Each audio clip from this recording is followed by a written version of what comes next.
Bem-vindo a mais uma aula. Vamos iniciar agora a nossa aula de teontologia. Estamos na terceira aula. Se você não assistiu às outras aulas, procure lá no nosso canal do YouTube e você vai encontrar as outras aulas. Se você não encontrar, entre em contato com a nossa faculdade, aparece o telefone aqui no visor e você vai poder fazer contato conosco.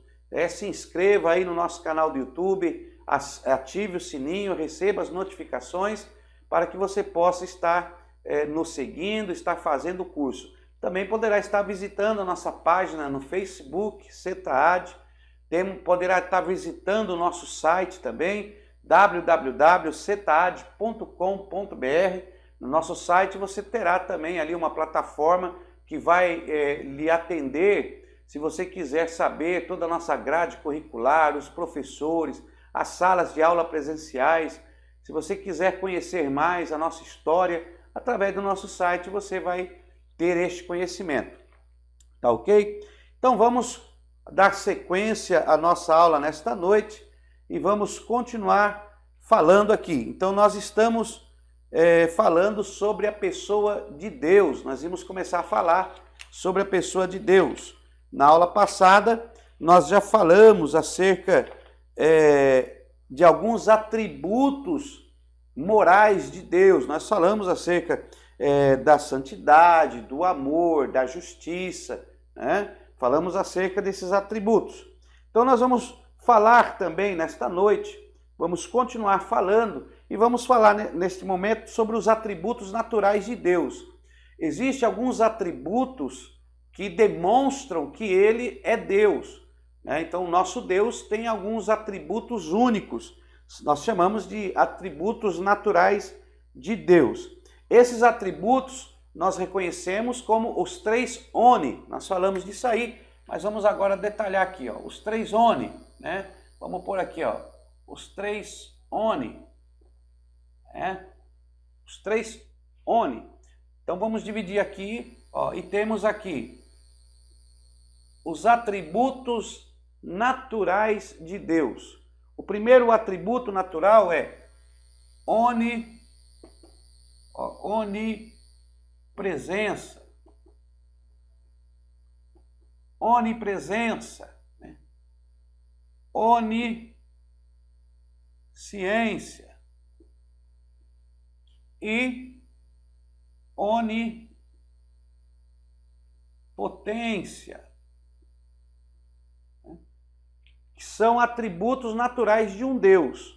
Para nós detectarmos que é um Deus, nós vamos reconhecer esses atributos de Deus.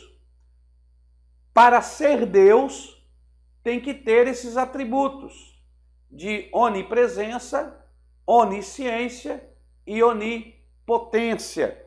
Então, quando nós falamos de oni, nós estamos falando aqui, ó, é a união de duas palavras, né? Onipresença é a união da palavra oni com a palavra presença. Então, a palavra oni, ela vem do latim hominis, ó, do latim hominis,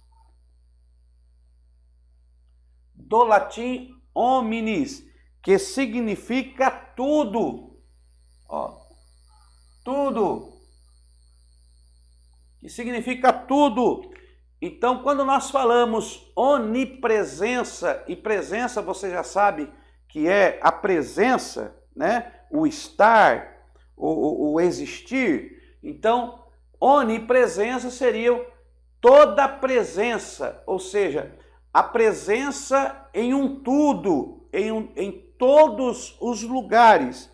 Então, quando nós falamos sobre onipresença, estamos querendo dizer que Deus está presente em todos os lugares. Então, onipresença seria Deus, né? E Yahweh presente, ó, em todos os lugares. Seria Deus presente em todos os lugares. mas em todos os lugares mesmo. Ele está presente comigo aqui na sala de aula, está presente com você aí na sua casa, está presente em cidades, em lugares, em todo o lugar. A presença de Deus se faz, porque Ele é. Nós já falamos na aula passada sobre Ele é. Então, quando falamos de onipresença, é a presença de Deus em todos os lugares, né? Vamos ver isso na palavra de Deus. Abra aí Salmo 139, nós vemos isso em Salmo 139, do 1 ao 5. Né? Salmo 139, do 1 ao 5. Então vamos ver isso? Vamos ver. Pegue a sua Bíblia aí e vamos ver isso aí. São vários versículos que comprovam a onipresença de Deus. Mas nós formos falar tudo, o tempo vai ser pouco. Então vamos ler aí um salmo. Abra aí a Bíblia em Terrilim e vamos ler o Terrilim de número 139. Terrilim 139. Olha o que diz este Terrilim. Ó Senhor, Tu me sondastes e me conheces. Tu conheces o meu assentar, o meu levantar.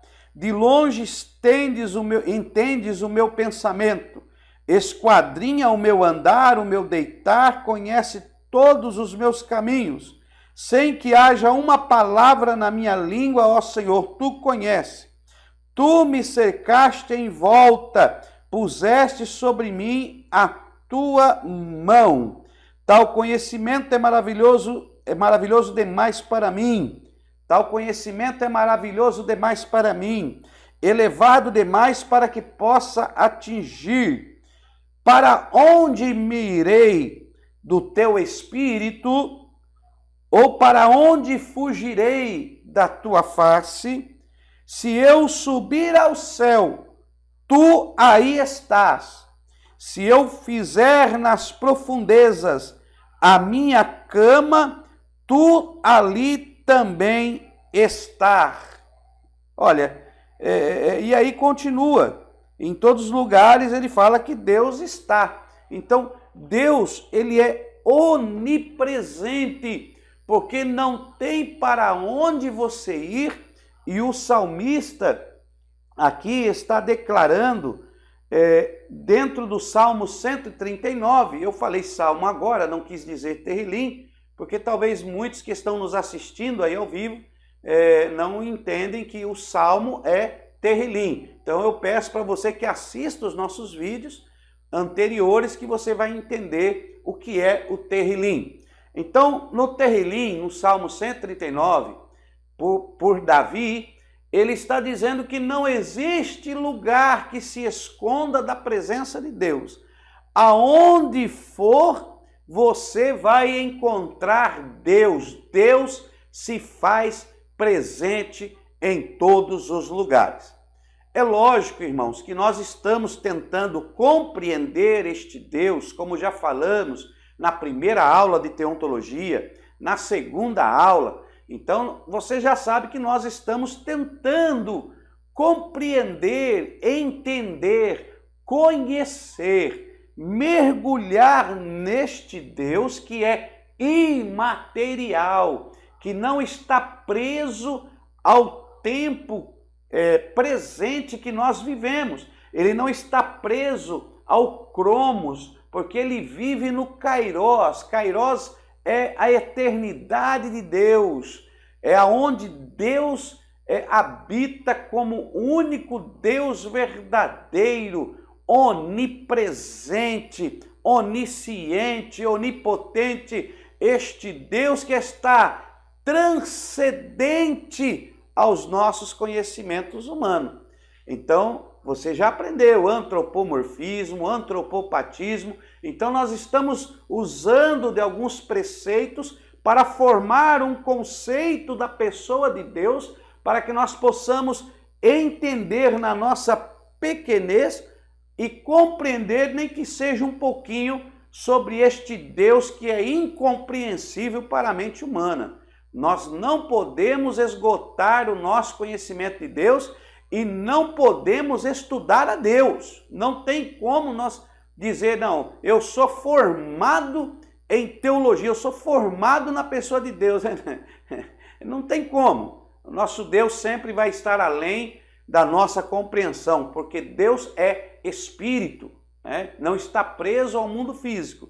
Este é o Deus que nós servimos, transcendente, imanente, e é o Deus que nós estamos tentando aqui nos identificar, compreendê-lo de uma maneira simples para que nós possamos então entender o trabalhar de Deus na nossa vida. Então vamos lá. Então sabemos que Ele é onipresente. Ora, se Deus é onipresente, então Ele está presente em todos os lugares. Deus está presente. Então se você for na igreja presbiteriana, Deus está presente. Se você for na igreja congregação cristã, Deus está presente. Se você for em qualquer denominação, Deus está presente.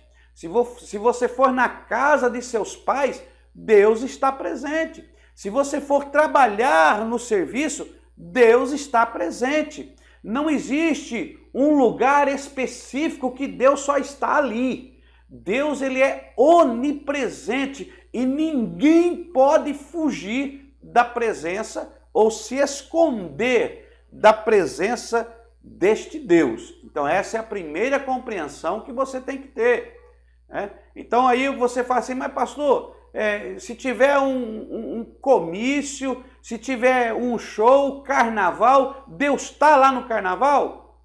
Tá, meu irmão, Deus está presente.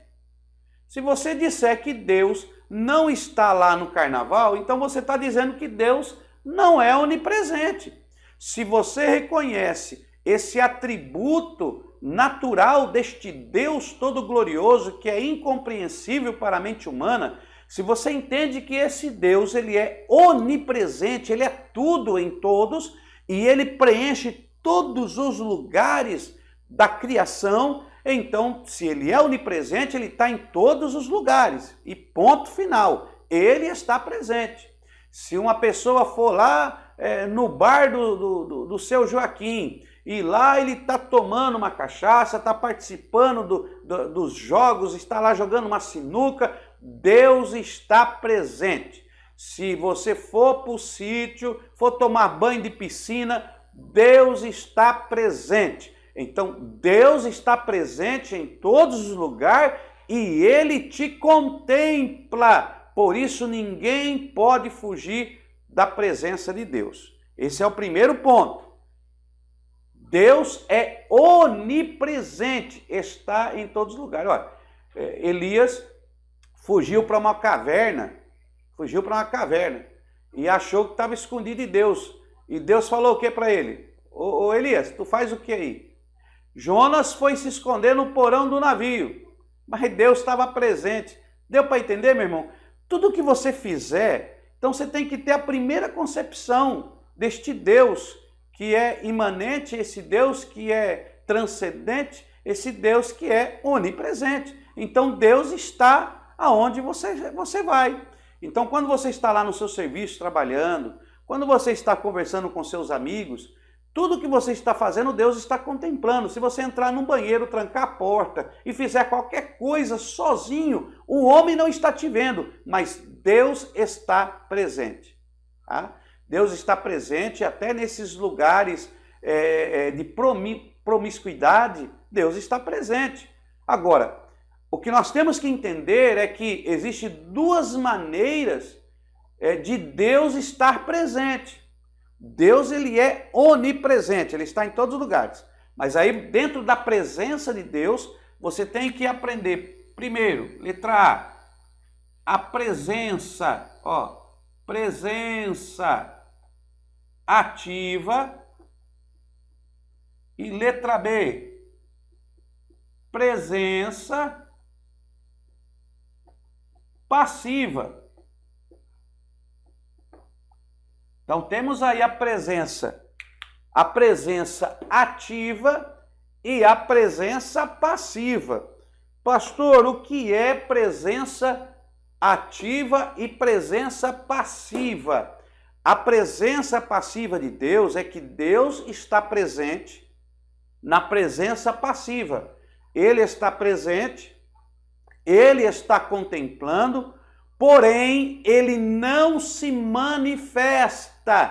Na presença passiva de Deus não há manifestação. Ó, não se manifesta.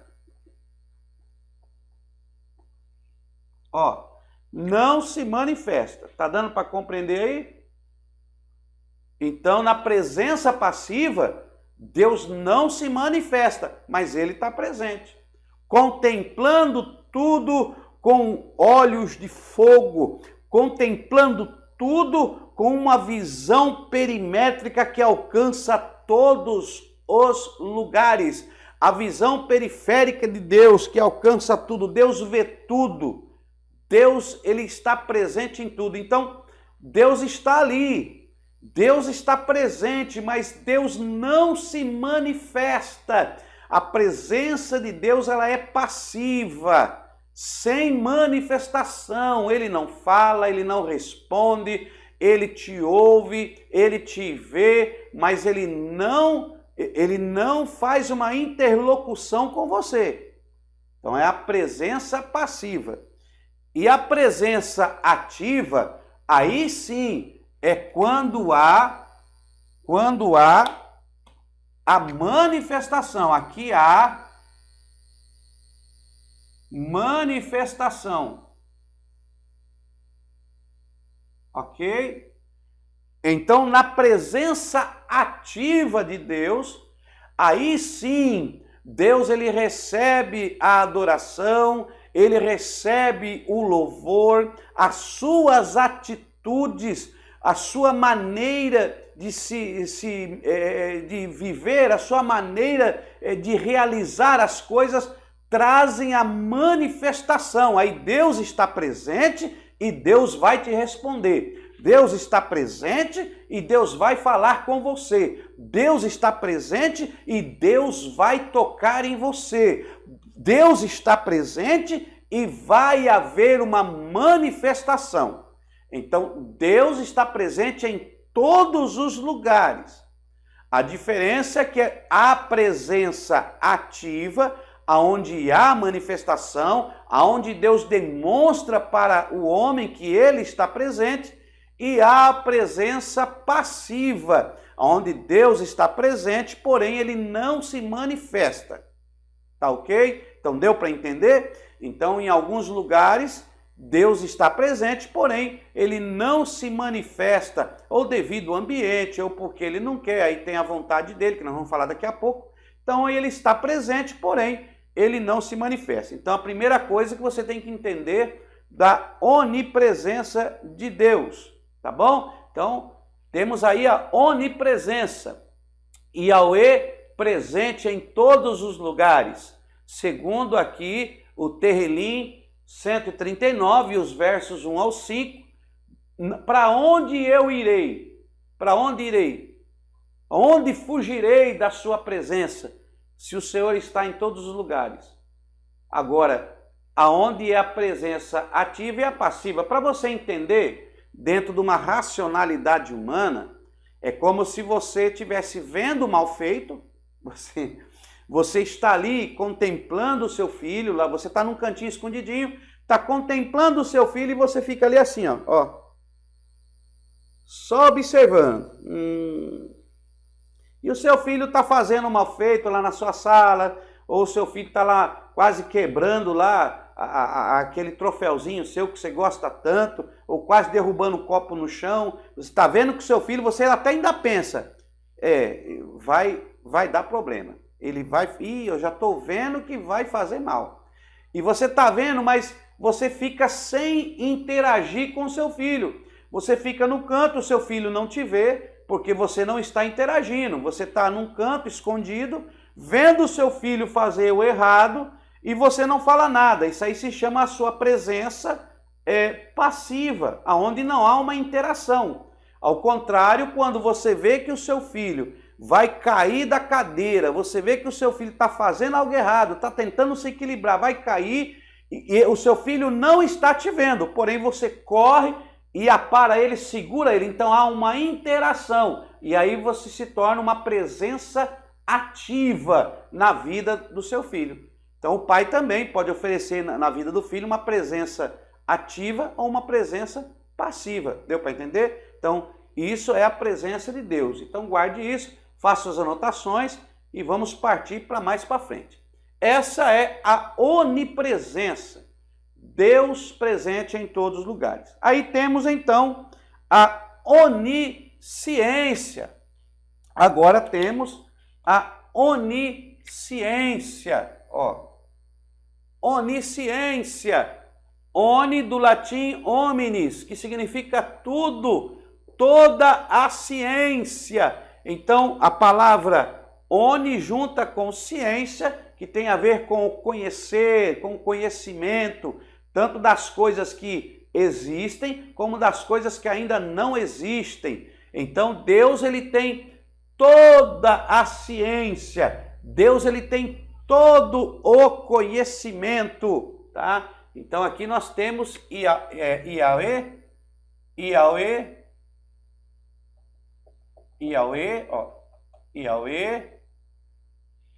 né? Com toda a ciência. Então aqui vamos pôr aqui, toda ciência, conhecimento, todo conhecimento. Yahweh, onisciente, todo conhecimento. Mas conhecimento do quê? Aí nós temos o conhecimento que Deus tem, que abrange, vamos ler aqui Romanos 11, abra aí a sua Bíblia, Romanos 11, Romanos capítulo 11, vamos ler o versículo 33 e o versículo 34. Vamos pegar aqui a Bíblia, abra aí Romanos capítulo 11, vamos ler aqui, Romanos capítulo 11, você está comigo aí, dá um glória. Romanos capítulo 11, olha aí, e o versículo de número 33 ao 34, olha o que diz a palavra de Deus. Ó profundidade das riquezas, tanto da sabedoria como da ciência de Deus, quão insondáveis são os seus juízos, quão inescrutáveis os seus caminhos. Quem compreendeu a mente do Senhor? Ou quem foi o seu conselheiro? Olha aí, que diz a palavra de Deus. Quão inescrutáveis são os seus caminhos, né? A profundidade das riquezas desse Deus. A profundidade, olha o que diz o texto. Tanto da sabedoria como da ciência de Deus. Olha que profundo é a sabedoria e a ciência, o conhecimento deste Deus. Nós não podemos entender, a nossa mente humana não pode compreender esse conhecimento de Deus. Então Deus ele é onisciente, não existe nada que Deus não saiba. Não existe nada que Deus não saiba. Eu e você podemos não saber alguma coisa, podemos até errar em algumas palavras, ou na maneira de falar, ou na maneira de interpretar, mas Deus não. Deus ele conhece tudo, ele conhece todos os assuntos, porque dele foram criados, dele foi formado, porque Deus é a própria existência de tudo. Deu para entender? Então, onisciência, conhecimento. Quando nós falamos do conhecimento de Deus, vamos agora tentar fazer aqui um antropomorfismo ou um antropopatismo para tentarmos entender. Vamos dar aqui uma ideia dentro da racionalidade humana. porque Deus ele se revela para nós de uma maneira que nós possamos entender. Então Deus ele tenta se revelar a você, Deus está se revelando a você, desde Gênesis até o Apocalipse, Deus está tentando se mostrar para a humanidade, para que você possa entender este Deus que a mente humana é incapaz de compreender, mas podemos fazer aqui algumas comparações para entender. Então vamos lá. Primeiro, temos aqui dentro da onisciência de Deus, nós falamos da presença ativa e passiva. Dentro da onisciência de Deus, você tem que ter em mente como Deus te enxerga, como Deus te conhece, como Deus, ao olhar para você, ele contempla tudo na sua vida. Então, imaginamos Deus, vamos lá, Deus no seu alto e sublime trono, está aqui, Yahweh, está aqui o eu sou o que sou, Yod-He, Vav-He, esse tetagrama, né? A geometria do nome de Deus, que não existem vogais no nome de Deus. Deus ele se revela o seu nome como Yahweh, Yod-He, Vav-He, que significa eu sou o que sou, completo em si mesmo. Então, Yahweh, o único e eterno Deus. Primeiro que Yahweh, nós já vimos na aula passada, que ele é infinito, que ele é espírito, que ele não está preso ao tempo humano, que o nosso Deus, ele é o Pai da eternidade, porque Yahweh é a própria eternidade. Então ele é o Deus que é, que era, que há de vir, ele completa toda a existência. Então ele é a eternidade. É difícil nós entender isso, mas vamos tentar. Então, temos aqui o plano terreno. Temos aqui o plano terreno, aonde você está aqui, ó. Aqui está você, aqui está eu, aqui estamos nós, o ser humano, a criação de Deus. E nós vivemos no cromos, né? O plano terreno ou a humanidade, ela é regida pelo cromos. Aqui cromos. Então, o cromos é a medida de tempo que nós somos regidos aqui na Terra. E somos regidos pelo Sol, pela Lua, que nos dá a dimensão do tempo, de 24 horas. Então nós temos aí um período de tempo de 24 horas, de dias vai para anos, de anos vai para épocas, de épocas vai para eras, e aí vai. Então somos regidos pelo cromos. Então nós temos princípio e nós temos fim, porque somos regidos pelo tempo. A humanidade é regida pelo tempo, mas Deus não. Deus ele não tem princípio e não tem fim. Ele é o alfa e o ômega. O próprio início vem dele e o próprio fim se encerra nele. Ele é o princípio, ele é o fim desse plano terreno que vive na dimensão do cromos. Mas Deus não. Deus ele é o Pai da eternidade. Ele vive na eternidade. Então, nosso Deus, ele é a eternidade. Então, aqui, a eternidade de Deus nós chamamos de Kairos. Kairos. Para nós entendermos a eternidade de Deus, nós chamamos de Kairos, que seria o período ou o tempo regido deste reino espiritual que nós não podemos compreender. Mas vai chegar o dia em que nós iremos compreender, porque vai chegar um período que aí sim Yahweh se revelará completamente na minha vida e na sua vida.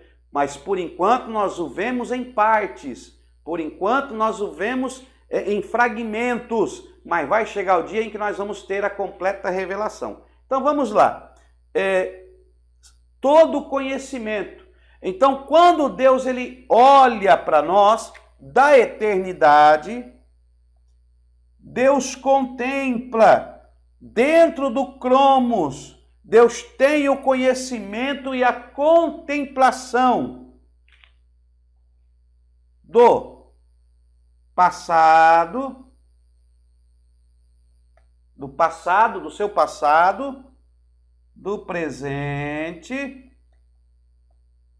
e do futuro. Então tenha isso em mente. A onisciência de Deus, o conhecimento de Deus, ele abrange na sua vida o seu passado, presente e futuro. E vou mais além. Antes do seu passado, a Bíblia diz que Deus te conhece desde o ventre da sua mãe. Antes que te formasse, eu te conheci. Olha que coisa espetacular é a onisciência de Deus. Antes que te formasse, eu te conheci. Então, Deus, quando você olha para alguém, você conhece alguém porque você convive com ele, né? Então, vamos supor, você me conhece. Como alguns que estão aqui participando da nossa aula já me conhecem há 20 anos em Guarulhos, onde eu morava, e alguns que estão me conhecendo aqui na cidade de Campinas. Então, você conhece aquilo que você convive, a pessoa quando você convive. O seu conhecimento, o nosso conhecimento, ele é limitado. Então, quando nós passamos a conviver com alguém, então nós passamos a conhecer aquela pessoa que nós convivemos. Se não houver convivência, não há conhecimento. Então, você pode ter um colega, mas você não convive com ele. Você acha que conhece ele, mas você não conhece. Você não sabe como que ele gosta de dormir, você não sabe o que ele faz quando ele está sozinho, você não sabe se ele é nervoso na casa dele, você não sabe quando ele está com ira, quando ele não está com ira, porque você só vê uma faceta da vida dele. Então, nosso conhecimento ele é limitado, nós não podemos conhecer uma pessoa por completo, porque nós não somos Deus, somos limitados, humanos e com falhas. Mas Yahweh, o nosso único e verdadeiro Deus, ele sim é Deus, ele é onisciente. Então ele não conhece você por uma simples convivência de momento. Deus te conhece antes de você ser criado, porque a onisciência de Deus alcança o teu passado, o teu presente, e ele já conhece o seu futuro, porque ele está na eternidade e seus olhos olham a sua vida desde o nascimento até o final de uma maneira só. Então Deus não te julga pelo momento, Deus te julga por toda a sua trajetória e história. Mesmo antes de você realizar, Deus já sabe o que está acontecendo. Então Deus te conhece.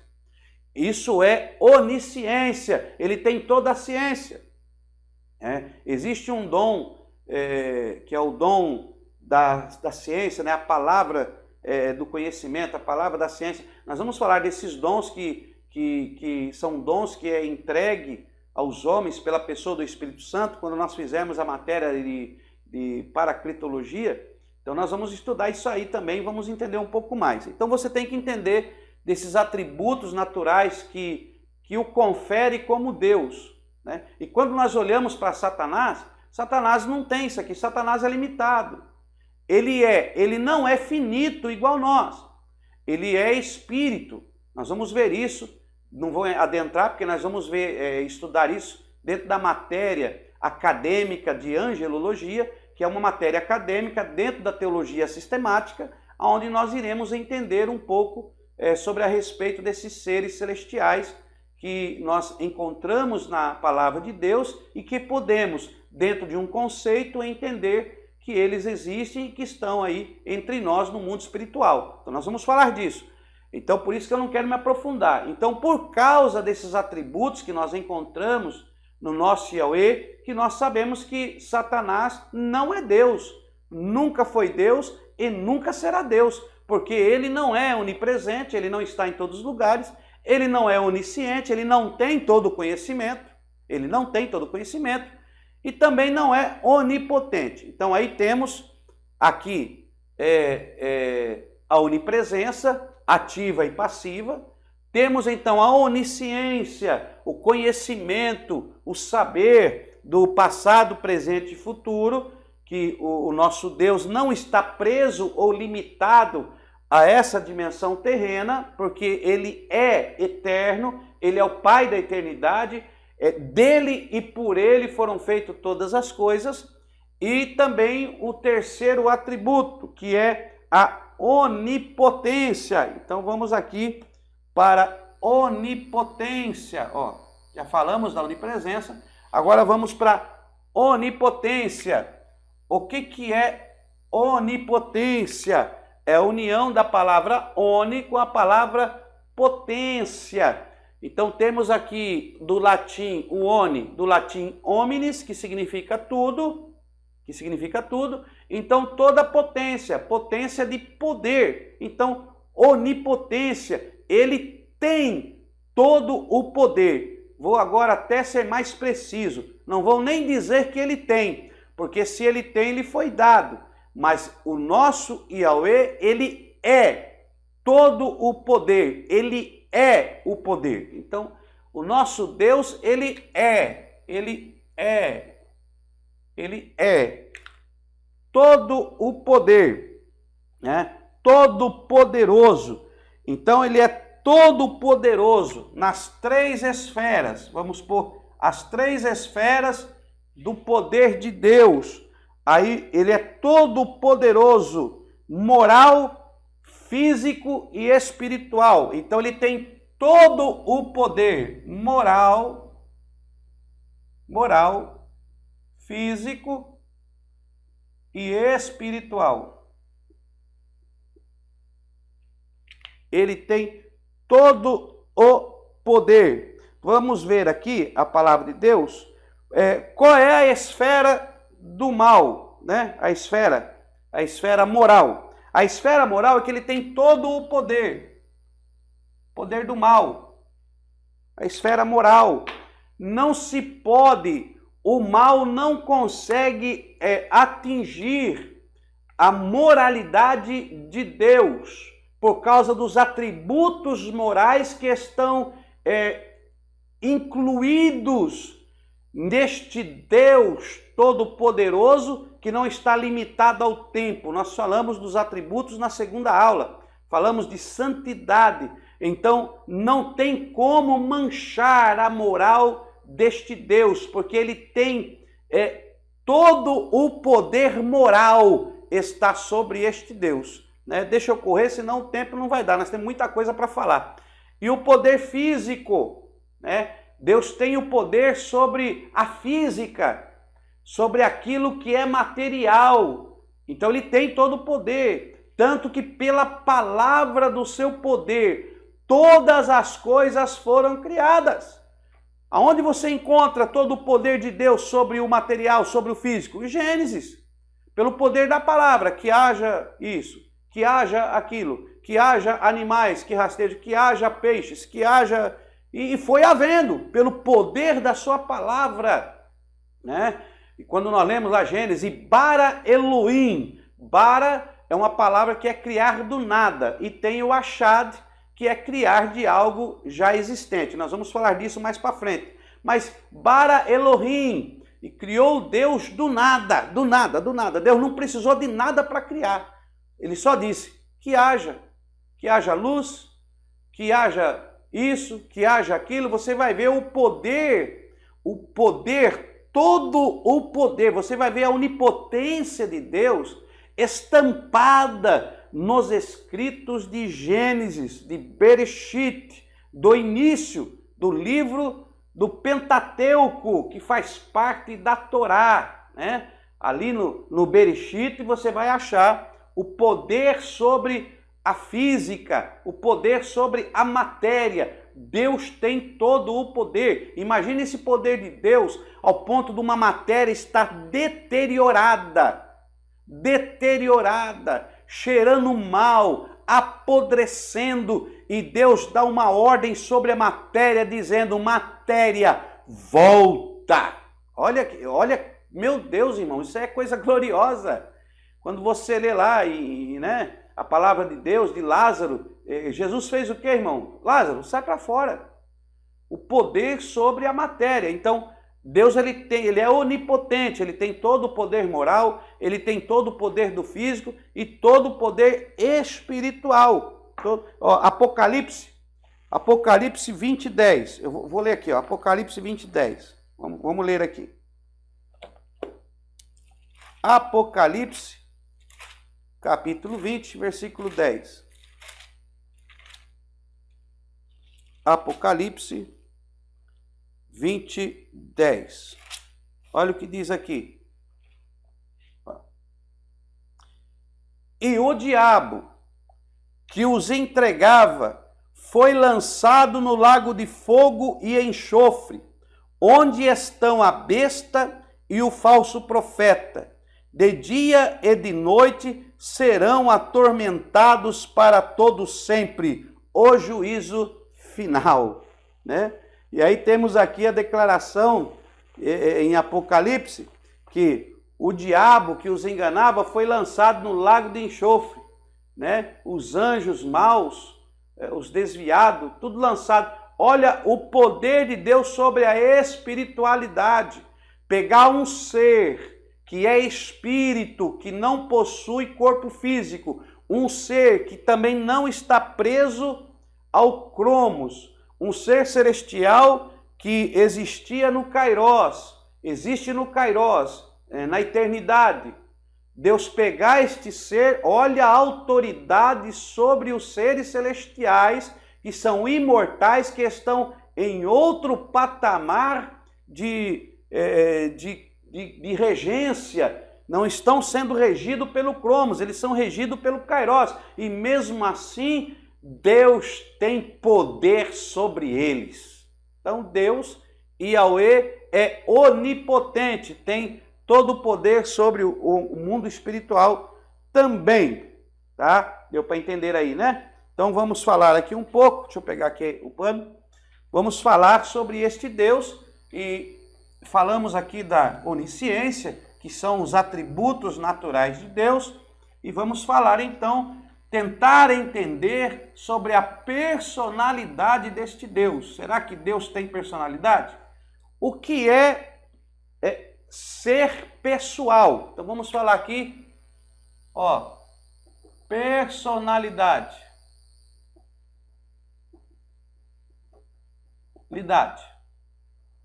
O nosso Deus, ele possui personalidade. Segundo aí o estudo da antropologia que nós vamos fazer, segundo o estudo aí do psique, né, a psicologia, então um ser, para ele ser pessoal, ele tem que possuir atributos de personalidade, tá? Atributos de personalidade. Nós talvez não dê tempo de nós falarmos tudo, então vamos falar só sobre a personalidade, porque no ser humano, dentro da sua alma, do seu verdadeiro eu, ele possui alguns atributos que o definem como um ser humano. Primeiro, racionalidade. Ó. Então nós temos aqui, ó, primeiro, racionalidade. Racionalidade, intuição. E dentro dessa personalidade, dessa pessoa, dentro desta pessoa, que ela possui aí a sua alma, e na sua alma, que é o seu verdadeiro eu, que é o seu eu, o ser humano, né? Deixa eu colocar aqui, o ser humano como pessoa, ele possui personalidade, ó, personalidade, ele possui caráter, e ele possui temperamentos.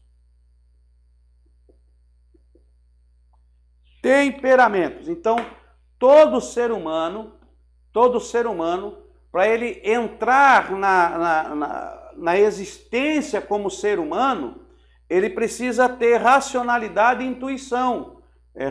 Racionalidade, um ser racional, que raciocina. Aí já começamos a separar o ser humano dos animais que não possuem o raciocínio, eles não têm o poder do raciocínio, eles vivem por instintos naturais que a natureza lhes concede como animais criados. Nós vamos falar mais disso em outras matérias. Mas só para você acompanhar aqui o nosso raciocínio, nós temos, para sermos pessoa, nós temos personalidade, caráter e temperamentos. Dentro dos nossos temperamentos, dentro dessa plataforma, vamos dizer assim, dentro deste entendimento que nós temos de temperamentos, nós encontramos 4 tipos de temperamentos que compõem a natureza humana. Então nós estamos falando da natureza humana. Existem 4 tipos de temperamentos. Aí temos aqui o colérico, sanguíneo, melancólico, anota aí, melancólico e o fleumático. Tá? Eu não vou me aprofundar aqui, mas você anota aí, porque vai servir para as próximas aulas que você for participar conosco. Então, dentro desta divisão de temperamentos, nós temos aí o colérico, sanguíneo, melancólico e o fleumático. Todas as pessoas, todos os homens, todo ser racional que possui racionalidade, ele tem os 4 temperamentos, porém, um acaba fluindo mais que o outro. E aí você torna na sua vida o temperamento dominante. Porém, existem momentos da sua vida que você apresenta outros temperamentos. Mas o temperamento mais dominante, que aparece mais na sua vida, é aquele que você mais passa a usufruir dele. Então, temos aqui, dentro da divisão dos temperamentos da natureza humana, 4. Colérico, sanguíneo, melancólico, fleumático. O caráter, que é a marca que fica, né? Normalmente dita a marca que fica, é aquela marca que você deixa, aquela impressão que permanece. Então, o caráter, ele é formado no indivíduo, tá? No indivíduo. Então, o caráter, ele é formado. Ninguém nasce com caráter mau ou caráter bom. O caráter, ele é formado no indivíduo. E aí ele é formado pelo que ele vê, pelo que ele ouve e pelo que ele pratica. Ó, ok? Então é formado pelo que vê, pelo que ouve e pelo que pratica. Então o caráter, ele é formado no indivíduo pelo que ele ouve, pelo que ele vê, pelo que ele ouve e pelo que ele pratica. E aí temos a personalidade do indivíduo, a personalidade da pessoa. A personalidade é aquilo que a torna única, é aquilo que a torna única no mundo, é a personalidade que passa então a declarar-a como pessoa, que a declara como pessoa. Toda pessoa, todo ser que é uma pessoa é porque ele tem uma personalidade própria, ele tem a sua personalidade. Nunca você vai achar alguém com a mesma personalidade que você. Você vai achar parecido, similar, mas não igual. Porque cada um tem uma particularidade diferente dentro da personalidade. Então a personalidade, ela é formada pelo intelecto, sentimento e vontade. Eu costumo chamar o atributo da personalidade, o ISV. Né? Eu gosto de falar assim porque eu acabo decorando melhor. Então, a personalidade, ela possui alguns atributos que torna como personalidade da pessoa. Quais são os 3 atributos? Ela tem que ter intelecto, sentimento, vontade para ser uma pessoa que possui uma personalidade. Aí depois vai ser formado o caráter e os temperamentos que já tem na pessoa, que os temperamentos é genético, é passado de genética para genética. Nós vamos entrar em outros assuntos, em outras aulas e vamos tratar disso, mas já é bom você já ir massageando a sua mente, o seu conhecimento, para já ir assimilando isso que vai ser usado em outras matérias.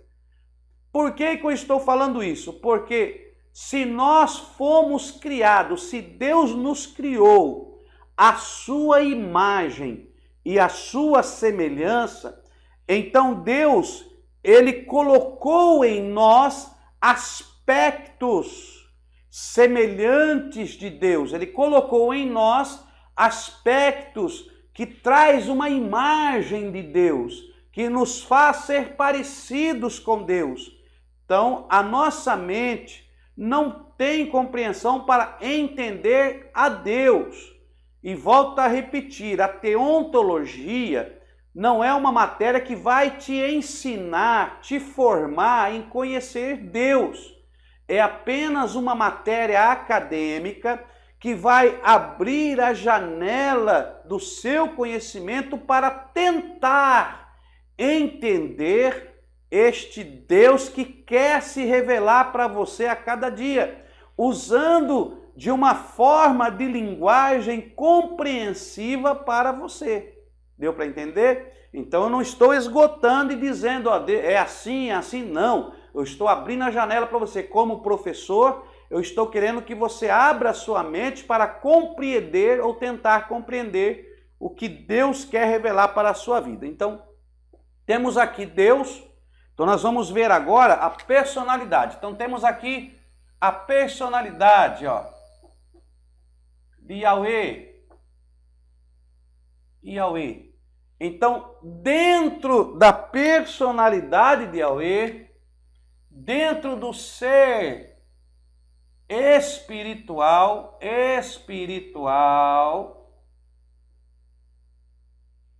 como podemos então entender que Yahweh tem personalidade? Como podemos entender que Yahweh é uma pessoa ou composto de pessoa? Então, existe a pessoa divina. Eu estou falando agora do divino, não estou falando do terreno, porque o terreno é o espelho, um reflexo, uma semelhança, uma imagem do divino.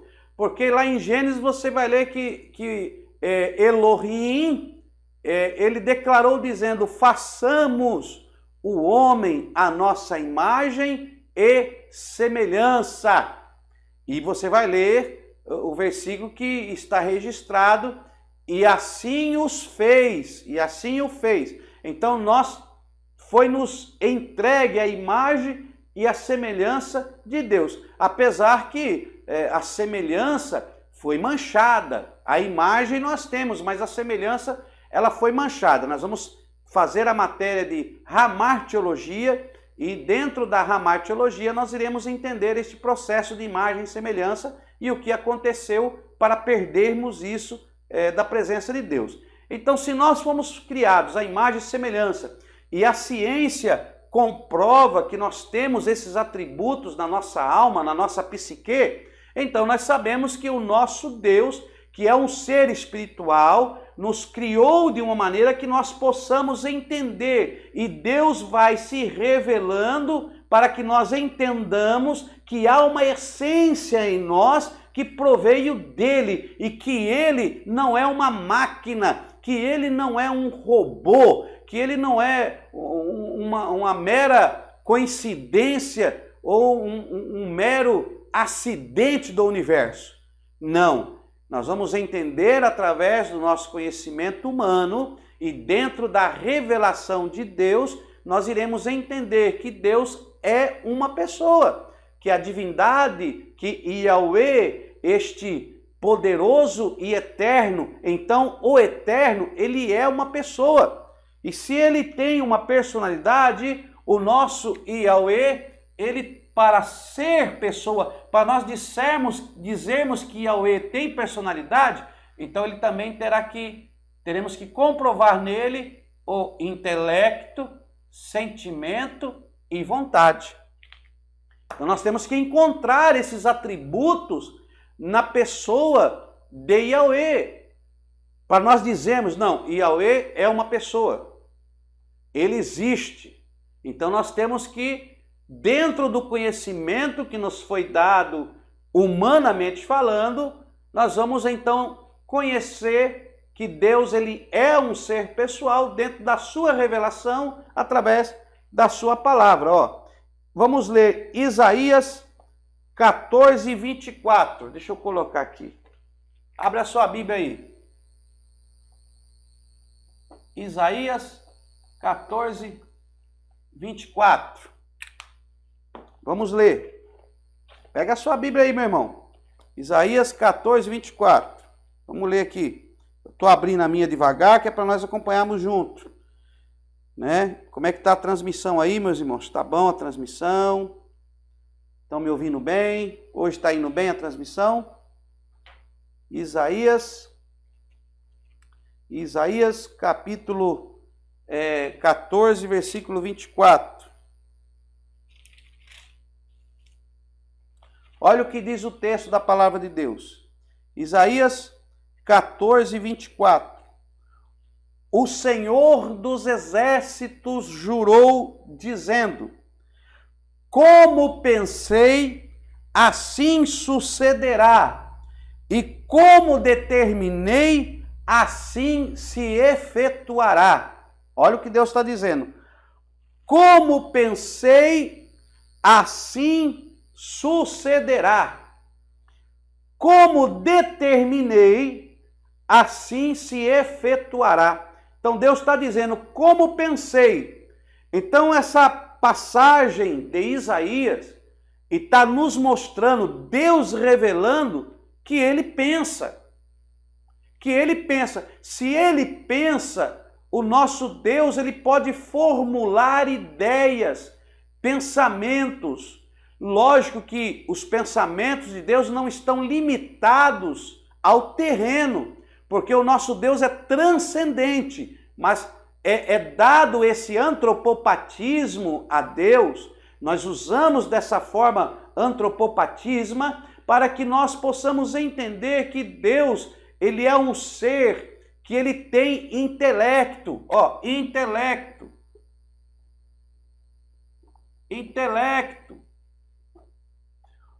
O que é intelecto? É a capacidade de formular ideias, é uma capacidade criativa. Intelecto é o poder criativo de criar, né? de ter esse intelecto, essa característica de formular pensamentos, formular ideias, fazer aqui uma criação. Então Deus, ele possui esse intelecto. Olha aí, vamos ler mais um versículo. Vamos ler Isaías 55. Ó, Isaías 55, deixa eu colocar aqui. Vamos ler lá, abra a sua Bíblia aí, meu irmão. Como é que está a transmissão aí, tá boa? Me acompanha aí, continua comigo aí. Qualquer coisa dá um sinal. Ó, Isaías 55, 8. Isaías 55, 8. Vamos ler aqui? Olha o que diz aqui. Vamos ler mais para frente. Isaías 55 e o versículo 8. Ó, vamos ler a palavra de Deus, a Bíblia. Olha o que diz Isaías. Pois os meus pensamentos não são os vossos pensamentos, nem os vossos caminhos, os meus caminhos, diz o Senhor. Porque os meus pensamentos não são os vossos pensamentos. Mais uma vez, Deus revelando que ele é um Deus que possui pensamentos. Então nós encontramos aí o intelecto de Deus. E muitos outros versículos, se nós formos lermos aqui, nós vamos ficar a noite toda lendo essas passagens bíblicas. Então, Deus possui intelecto, força criativa, um animal, um cachorrinho. Vamos lá, um animal, um cavalo, uma anta, o que mais? Um jacaré, um macaco, um mico-leão dourado, um pássaro, tem intelecto, possui essa formulação de ideias. Será que um animal ele consegue ter uma criatividade? Não, irmãos. Não. Então, um animal não tem intelecto. Ele tem instintos animais. O seu instinto faz com que ele tenha um raciocínio animal. Então, ele tem um raciocínio animal. Ele é irracional. Porque o raciocínio do animal é através dos instintos. Ele não possui uma racionalidade humana, do sentido de possuir uma personalidade, porque o nosso raciocínio está ligado à nossa personalidade, ao nosso intelecto. Nós podemos formular ideias, nós temos o poder criativo, nós criamos. Aí você pega um cachorrinho, você deixa ele na rua lá, ele vai construir uma casa para ele morar? Que esse é o poder criativo do intelecto. Agora, se você deixar um homem soltar na mata, com uma faca na mão, ele vai criar até uma cabana para ele vai construir uma casa para ele morar. É o poder criativo do intelecto. Então vamos parar por aqui, senão não dá tempo de terminar essa aula hoje. Intelecto. Deus possui Deus possui esse atributo intelectual. O nosso Deus, ele tem intelecto, ele revela na sua palavra os meus pensamentos. O nosso Deus pensa. Então, já estamos começando a decretar. Se ele tem intelecto, ele já tem um dos atributos para ele ser uma pessoa e ter uma personalidade. Então, Deus, ele tem uma personalidade. Ao segundo, sentimentos. Deus possui sentimento? Deus possui, ó, Gênesis, capítulo 6, vou ler aqui para você, ó, Gênesis, capítulo 6, Gênesis 6, 6, deixa eu pôr aqui. Gênesis, abra sua Bíblia aí, Gênesis 6, 6. Olha aí. Gênesis capítulo 6, versículo 6. Olha o que diz a palavra. Então arrependeu-se o Senhor de haver feito o homem sobre a terra, e isso lhe pesou no coração. Deus está revelando que ele possui sentimentos. Quando diz o texto, e se arrependeu de haver feito o homem, né? Se arrependeu. Mas aí você vai ler a palavra de Deus, lá em Números, no capítulo 23, o versículo 19, que Deus não é filho do homem para que minta, Deus não é o homem para que minta, nem filho do homem para que se arrependa. Que Deus não se arrepende. Aí a gente fica aí que nem bobos, né? Que nem homens bobos, tolos.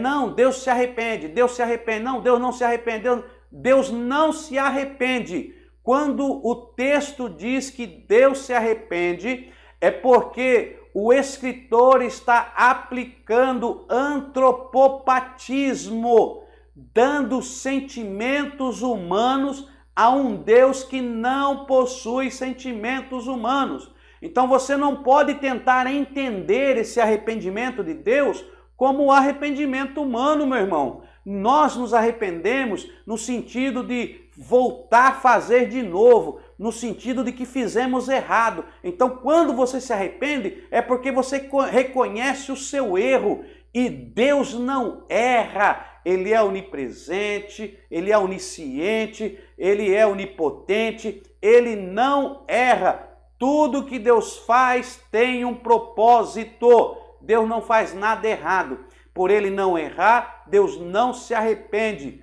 Quando Deus fala que se arrependeu de haver feito o homem, ele está agora limitando-se e revelando-se ao homem num sentido, numa forma de linguagem, para que o homem possa tentar entender a Deus, que Deus não está a favor do que o homem está fazendo. Olha, você está fazendo, mas é por tua conta. Eu não estou contigo nisto. Aí foi a sua escolha que vai lhe trazer problemas. Não que Deus se arrependeu. É arrependimento no sentido de que você está fazendo fora do que Deus quer que você faça. Você não pode interpretar esse arrependimento de Deus com arrependimento humano, irmão, porque Deus não está limitado ao homem. Então comece a entender isso. Deus é espírito.